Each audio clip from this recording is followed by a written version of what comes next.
All right, I'm back out here in one of our food plots. It is, I'm not sure the date exactly, but it's April of 23. It's kind of a series of our no-till drill fail, where we made some failures when we started. And hopefully I can get this resurrected. So I can tell you that the planting we did in the fall, when we started over, you got some comments about great use of a drill on a freshly made soil bed, and I'm like, did you watch the video? Because I told you it was starting over, and I wanted to start over with disc field, everything clean. This is my way of doing it. So now we're into our rotation of a no-till drill. So like I said, we're sitting in a food plot. It actually turned out really well. I planted Elbon, rye, and oats. We had a good stand. We had a nice deer throughout our fields. We're not really big into hunting them yet. We're kind of monitoring, trying to build our land up and do right for the deer and the turkeys. All right, so I'm back out here now, and I'm planting green through the Elbon, rye, and oats. Planting green cover seed summer release mixture. So it has a variety of seeds in it to improve soil quality, to provide deer for the food and the turkeys and all. So in theory, not in theory, in practice actually, this is kind of a continuation fail, because I have decided that what I planted in the fall, which is Elbon, rye, and oats, was great for the food plot for the fall, but what about now? Deer are hardly eating any of this. It's certainly not turkey food, and then I'm going to come in here and plant it, and then come back in here in a minute and cut and crimp this, and then there's nothing out here for them to eat.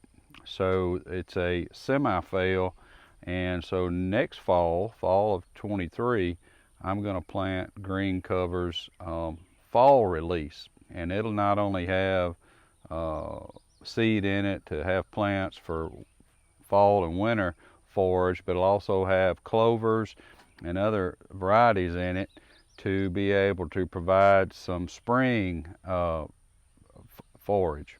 So when I come back in next spring and drill through it and then crimp the rye down, there'll still be green plants that will live until this summer release comes up. So, you know, that's kind of the point of these videos is follow along. Don't make some of the mistakes I have. I'm not saying the way we're doing it is certainly perfect, because it's not, but it's just a way, and it give you guys an idea, anybody's watching this and interested in no-till drilling, an idea of or a way to do it. So our equipment is a 606 NT Great Plains, our Kubota MX 6000, and I'm fixing to get out here and run it a little bit.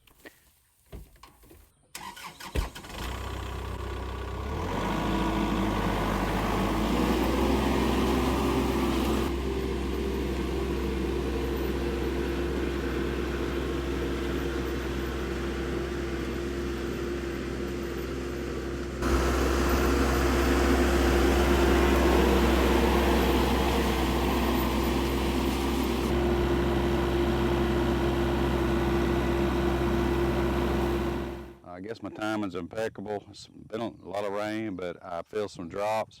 My equipment here, like I said, it's a little odd setup here, a hybrid way of doing this. I don't think it's the right way.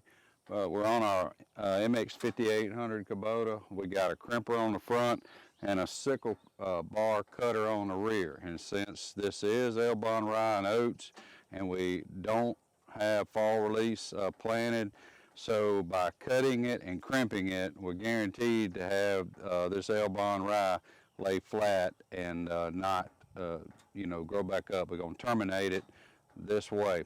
So before the rain starts really going, we're just going to have a little short video of using the crimper on the front and the sickle cutter on the rear.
All right, back over here at headquarters, as Hunter likes to call it. We recently built this deck here at our tractor shed, mostly for Hunter's use. He lives up the road and have him a place to hang out. Turned out pretty nice, a lot more work to do. But getting back on no-till drill. So I apologize for kind of hurrying through the previous steps because there was impending rain. And as I drove that open station tractor back, which reminded me why I buy cabs, I got a little wet. It's now raining on there. So I guess it's good timing, but just hard to make a video when you're in a hurry, and also trying to think about what you're doing planning wise, that you don't get but one opportunity to do. All right, so if you hung out with me this far, this will give a brief synopsis once again of what we did, why we did. So we were no-till drilling. Why are we doing that? First of all, because over time we're going to use less herbicides, less fertilizer, improve the quality of the soil, which in turn, and when you get more minerals and better quality soil, is better for your deer, turkeys, etc., that are eating the plants that you're planting. And you're cutting steps down, you know, from traditional planting and tillage and washing, etc. So that's our reasons. My personal main reason is the cutting the steps down is just faster. We got a lot to do on this 300 acres, and so doing the traditional method just takes too much time. All right, so today I ran our Great Plains 606 NT drill through the Elbon rye and oats that we planted last fall.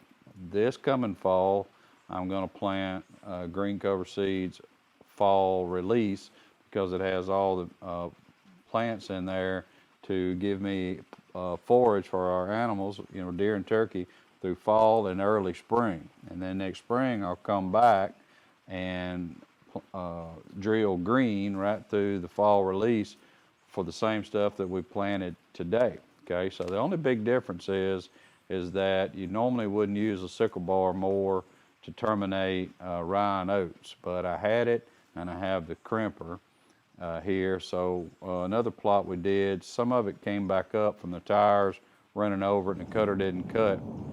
Well, you can hear that thunder. I decided today I'd do a hybrid and put a crimper, so put it on the front of the tractor, because ours can do both, and run a sickle bar mower. So once again, the sickle bar mower is not the way to do it. It just worked for us because we only planted Elbon rye and oats. So after this planting season that I'm winding up today in a hurry, we won't be using that sickle bar mower anymore on terminating our fall crop.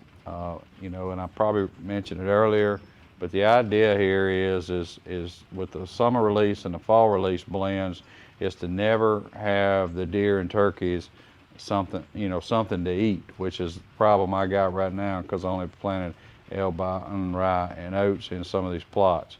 So there's nothing over there right now for them to eat, and that's the reason we're going to start doing the summer and fall releases, to carry it on and change tactics. Last thing I'll say is that you can make a lot of mistakes, and that's really the reason for these videos, is that through our mistakes, like one thing that you could do is, if you got your setting wrong on your drill and you're supposed to be at 50 and you're 25, you're drilling half of what you're supposed to into the ground. Don't ask me how I know, because I know. So what happens if you drill it, you crimp it, you cut it, and you realize you did that? It's too late. You can't go back and drill over what you already done if you've already terminated. So make sure your settings are right. You know, plant the correct seed. You don't have to get it from green cover seed. There's other places, but plant a variety, and make sure you get soil samples, which I'm going to do this fall. This spring I'm going to go ahead and fertilize here in the next few days, and I can get back in the fields, fertilize, but I'm going to do a soil sample this fall. So soil samples, very important to the success of this. But anyway, this is just another step in the process. Hopefully somebody learned something and learned what not to do, and then as we learn going through our process, and this is taking years, videos takes minutes for you to learn it, then hopefully we'll get somebody on the straight and narrow on this. So until fall, when it's time to plant fall release, we're done with this year's spring no-till drill planting. Catch you then.